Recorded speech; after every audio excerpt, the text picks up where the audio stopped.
सभी को प्रणाम। उपासना समर्पण योग डे 6 चैप्टर 11। तो अब तक हमने भक्ति का स्वरूप पढ़ा, साधना के प्रकार पढ़े। अभी हम उसी क्रम में आगे बढ़ते हैं। विहंगावलोकन। भक्ति योग की संक्षिप्त रूपरेखा पाठक पिछले पृष्ठों में पढ़ चुके हैं।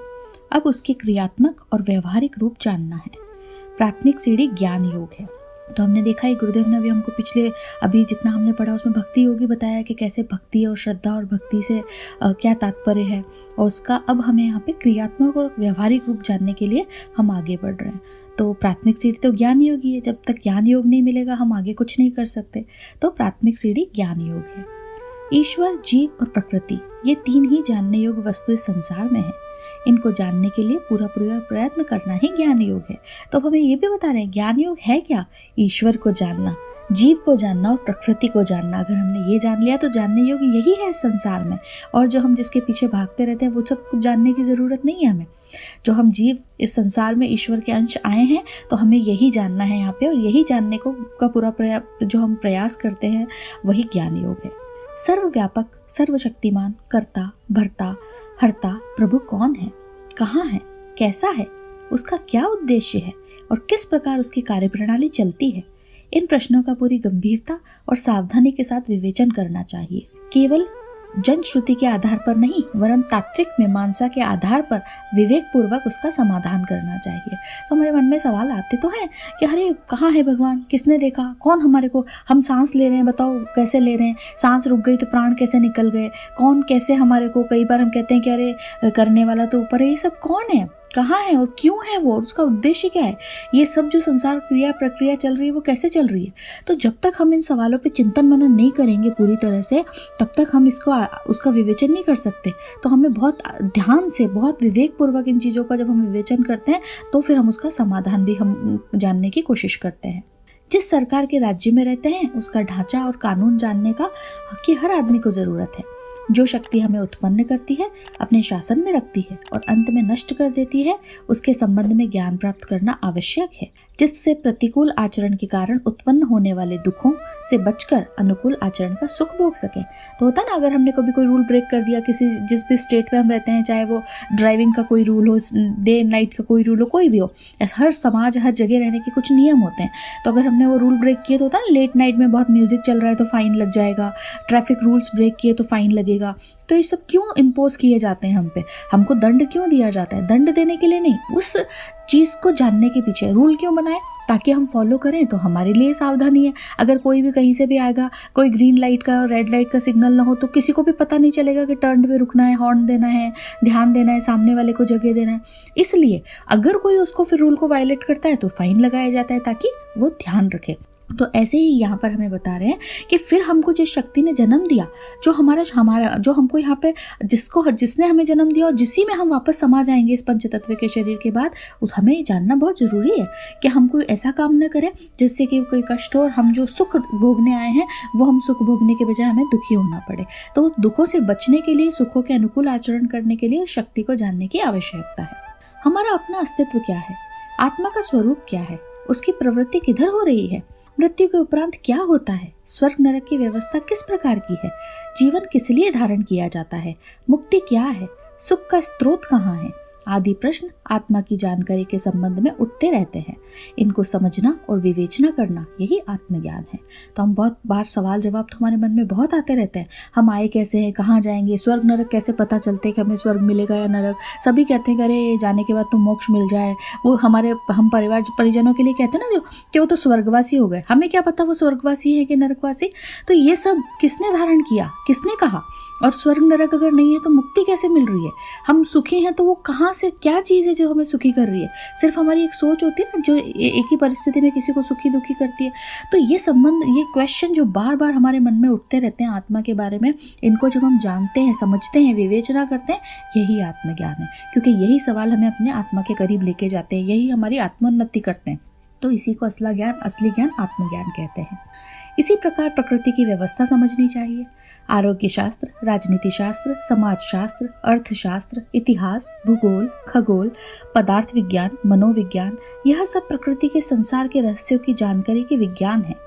इनका ज्ञान प्राप्त करना चाहिए और वर्तमान काल की जो सांसारिक व्यवस्था है उसमें जो प्रगति हो रही है उसकी जानकारी खासतौर से रखनी चाहिए। तो ये सब हमें क्यों पढ़ना है? कई बार होता है ना कि आजकल की पढ़ाई तो ऐसी है, नहीं जानना है ये वो, तो ये सब क्यों पढ़ना है? हम जो भी सब्जेक्ट पढ़ रहे हैं, गुरुकुल में हमारे जब शिक्षा पद्धति थी तो उसमें सिर्फ आध्यात्मिक ज्ञान नहीं सिखाया जाता था कि आप आओ और वेद खाली पढ़ो और चले जाओ। उसमें हर चीज़ विद्यार्थियों को सिखाई जाती थी जो गुरुकुल में आते थे। उनको इतिहास भी पता होना चाहिए, उन्हें भूगोल भी पता होना चाहिए, तभी वो पंचांग गणना, मौसम की जानकारी, ये सब कैसे मतलब वो एक्यूरेट प्रिडिक्ट करते थे, क्योंकि वो पढ़ते थे। फिर उसके बाद में भी कि उनको कैसे ये सब जानकारी और एकत्रित करनी है, तो उनकी भी इंटर्नशिप होती थी कि जब उनकी पढ़ाई 10-12 साल 15 साल पूरी हो गई तो फिर उनको 2 साल के लिए पूरी इंटर्नशिप के लिए कैसे होता था, अब घूमो, सब जगह भ्रमण करके आओ और जानकारी एकत्रित करो। तो जब एक जगह एक एरिया की मतलब एक स्टेट का गुरुकुल का कोई विद्यार्थी दूसरी जगह जाएगा, दूसरे का इधर आएगा, तो एक दूसरे से एक्सचेंज होगा नॉलेज का, फिर वातावरण समझेंगे, लोग समझेंगे, बोली भाषा, खान पान सबका परिवर्तन समझेंगे, तो आहार विहार समझेंगे। तो ये सब चीज़ें होती थी कि सब कुछ समझना है हमको। यहाँ पे आए हैं तो प्रकृति के जो रहस्य हैं, वो जो ये सारे विज्ञान जो है इतने सारे, उन्हीं में इन प्रकृति का रहस्य है, तो इसलिए सबका ज्ञान प्राप्त करना चाहिए। समाचार पत्रों का नित्य पढ़ना संसार की वर्तमान स्थिति से परिचित होने का इस युग में एक अच्छा साधन है। ईश्वर कौन है, कहाँ है, कैसा है और जीवन की गूढ़ कथ्यों पर तात्विक प्रकाश पुस्तकों में हम ईश्वर, जीव और प्रकृति संबंधी तत्वज्ञान की बहुत कुछ चर्चा कर चुके हैं। तो गुरुदेव ये बताने के रेगुलर जो न्यूज़ है वो तो हमें न्यूज़पेपर से मिल जाती है, पर बाकी ये सब चीज़ें गुरुदेव ने कि ईश्वर के बारे में और जो भी है उन्होंने गुरुदेव ने पुस्तकों के माध्यम से में बहुत सब चर्चा करी है। हर विषय पर गुरुदेव ने अपनी पुस्तक में लिखा है, तो वहाँ से हम ज्ञान प्राप्त कर सकते हैं। अन्य सद्ग्रंथों से, अनुभवी सत्पुरुष के सत्संग से, मनन निधिध्यासन से इन तथ्यों के संबंध में और अधिक ज्ञान संग्रह करना चाहिए। सरसरी निगाह से पुस्तक पढ़े जाने या कान से सुन लेने मात्र से काम न चलेगा, वरन जानकारियों को अंतश्चेतना में बहुत गहरा उतारना होगा। ज्ञान, विश्वास और आचरण को एक पंक्ति में खड़ा करना होगा, तभी ज्ञान योग की सफलता कही जाएगी। जो बात विवेक की कसौटी पर कसने के बाद खरी जचे, उसे सच्चे हृदय से दृढ़ता पूर्वक अपना लिया जाए। इसी सत्य साधना पर मनुष्य को प्रेरित करना ज्ञान योग का उद्देश्य है।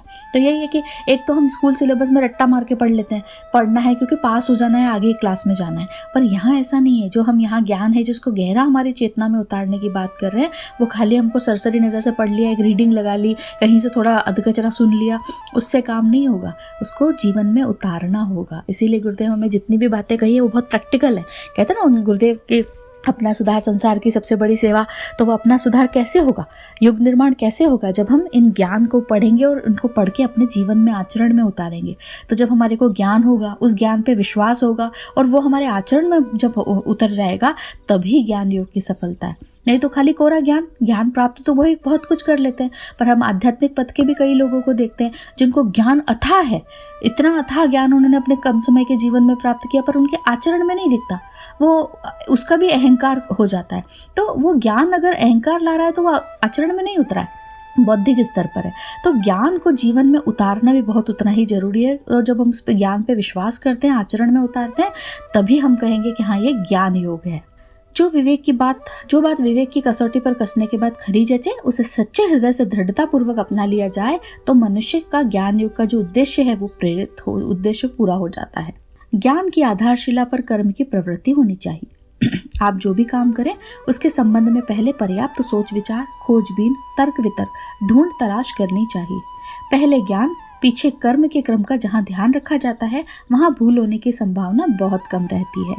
तो यही है कि हमें कैसे बता रहे हैं कि हम कहीं पे, जैसे हमें कहीं पे घूमने के लिए जाना है, या कोई बिजनेसमैन होते हैं जब वो अपना बिजनेस एक्सपेंशन के लिए या बिजनेस विस्तार करने के लिए, अपने व्यापार के लिए एक राज्य से दूसरे राज्य, एक देश से दूसरे देश जाते हैं, तो क्या करते हैं, पहले वहाँ की सारी भौगोलिक स्थिति, आर्थिक स्थिति, वहाँ की करेंसी क्या है, खान पान क्या है, मौसम कैसा है, सबकी जानकारी लेते हैं ना।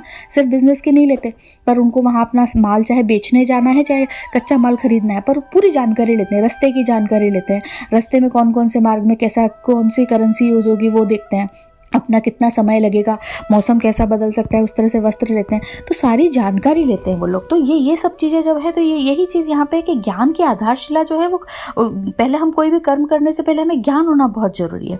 जब हम कोई कर्म करें तो उसके पहले ऐसा ज्ञान होना बहुत ज़रूरी है कि हम उसको खोजबीन करें, तर्क वितर्क करें, जब हम ये सब ज्ञान ले लेंगे फिर कर्म हम जब करेंगे तो भूल नहीं होती है। तो वो व्यापारी अगर कोई भी, हम कहीं घूमने भी जा रहे हैं और हम पूरी अगर वहाँ की नॉलेज जानकारी इकट्ठा कर लेंगे फिर जाएंगे तो फिर हमारे को वहाँ पे जाके परेशान नहीं होना पड़ेगा।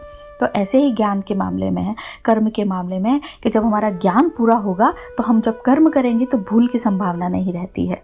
किसी कार्य का बचपन ज्ञान है और तरुणाई कर्म है। तो कैसे बचपन कितने गहराई से कि जब हमें ज्ञान होता है तो वो बचपन है, जब हम एक मासूम बच्चे की तरह सब कुछ सीख रहे हैं, चलना, पढ़ना, खेलना, दौड़ना, लोगों से समझना, ये सब। और जब हमारे अंदर वो कर्म में आने लगता है तो यानी कि अब हम तरुण यौवन अवस्था की ओर बढ़ रहे हैं। ज्ञान परिपक्व होकर कर्म की प्रेरणा देता है। यूं तो लोग रोज ही कुछ न कुछ कर्म करते हैं पर वह अंधाधुंध है। इनका फल उल्टा और सीधा दोनों प्रकार का मिलता है। इस अनमेल ताने बाने में जीव उलझ जाता है और बंधन में पड़कर भव बाधाएं सहता रहता है।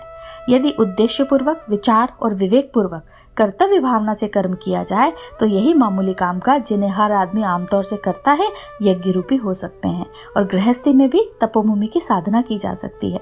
फिर हमें गहराई से बता रहे हैं कि कितना है कि हमने ज्ञान परिपक्व हुआ तो कर्म की प्रेरणा मिली, तो हम कर्म तो हर्षण कर रहे हैं। कोई कहे कि हम कर्म तो हर पल हो रहा है, हम चाहे न चाहे, जाने अनजाने हो रहे हैं, पर ये अंधाधुंध है, स्वतः हो रहे हैं, करने ही है इसलिए हो रहे हैं, इसीलिए इनका फल भी वैसा मिलता है। मिला तो मिला, नहीं मिला, उल्टा सीधा कैसा भी मिलता है हमें। तो इसीलिए हम उलझे रहते हैं और भवबंधन में रहते हैं, परेशान रहते हैं फिर हमेशा। पर अगर हमारे को पता हो हमारा उद्देश्य और हम विचार करके पूरे विवेक के साथ अपने कर्तव्य भावना के साथ में अगर हम कर्म करेंगे तो वो जो मामूली काम लगता है ना वो भी यज्ञ हो सकता है। हम अगर घर के काम करें, चाहे जो हम अपना ऑफिस भी करें, तो ये नहीं करें यार करना ही पड़ेगा, उसको भी बिल्कुल कि ये मेरा कर्म है, ये मेरा कर्तव्य है, जब हम इस रूप में करेंगे तो वो यज्ञ हो जाएगा। गृहस्थी के अंदर भी हमें तपोभूमि की मतलब साधना कर सकते हैं। हमें कोई संन्यास लेके हिमालय जाने की जरूरत नहीं है। गृहस्थ एक तपोवन गुरुदेव कहते हैं, तो गृहस्थी में भी हम तपोभूमि की साधना कर सकते हैं। स्वार्थ के लिए नहीं, कर्तव्य के लिए कर्म करो। ड्यूटी समझकर पवित्र भावना से अपने कामकाज में जुटे रहो। छोटा काम हो तो भी उसे पूरी दिलचस्पी, ईमानदारी, मेहनत और खूबसूरती के साथ करो। अपने कार्य में पूर्ण रूपेण व्यस्त हो जाओ जिससे चित्त में अनावश्यक विक्षेप उत्पन्न न होने पाए। काम को खेल समझकर मनोरंजन की तरह करते रहो, उसका भार मन पर मत पड़ने दो। यदि परिश्रम के अनुसार फल न भी मिले तो भी उदास या दुखी मत बनो।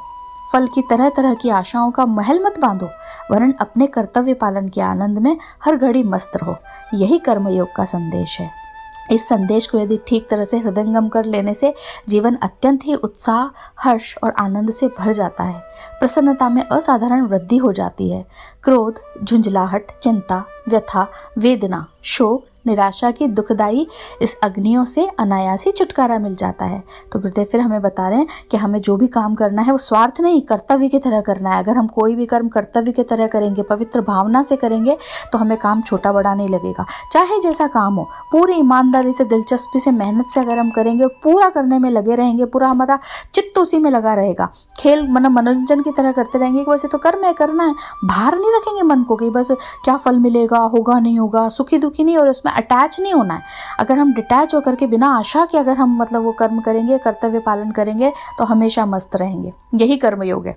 इसीलिए हमें पहले ज्ञान योग की बात करी कि अगर हमने ज्ञान ठीक से अपने आचरण में उतारा है, उस पर विश्वास किया है और फिर कर्म करेंगे तो वो कभी हमें दुख नहीं देगा, कभी बोझ नहीं लगेगा, कभी भार नहीं लगेगा। पूरा आनंद के साथ, पूरे मतलब कर्तव्य कर्म की तरह हम उसको बिना स्वार्थ के उसको करेंगे। अगर हमने ये बात अच्छे से समझ ली तो जीवन में कभी हमारे उत्साह की कमी नहीं होगी और हम हमेशा आनंद से भरे रहेंगे और हमेशा असाधारण प्रसन्नता रहेगी। ये क्रोध, झुंझलाहट, चिंता, निराशा, ये सब चीज़ों से हमें छुटकारा मिल जाएगा। क्यों? क्योंकि फिर हम जानते हैं कि कर्म हमारा मूल उद्देश्य यही है, हम इसीलिए संसार में आए हैं, इसीलिए ज्ञान प्राप्त हमने किया है। तो इस तरह से हमने ज्ञान प्राप्त करके और फिर उसको अपने जीवन में कर्म उतारा तो कर्मयोग की साधना भी हमारी पूरी होगी। तो इसी के साथ आज के स्वाध्याय को हम यहीं विराम देते हैं। कल इसी क्रम में आगे बढ़ेंगे। जय गुरुदेव, सभी को प्रणाम। हमारे YouTube चैनल को सब्सक्राइब करें और बेल आइकन को दबाकर ऑल पर क्लिक करें ताकि नोटिफिकेशंस आपको मिलती रहें।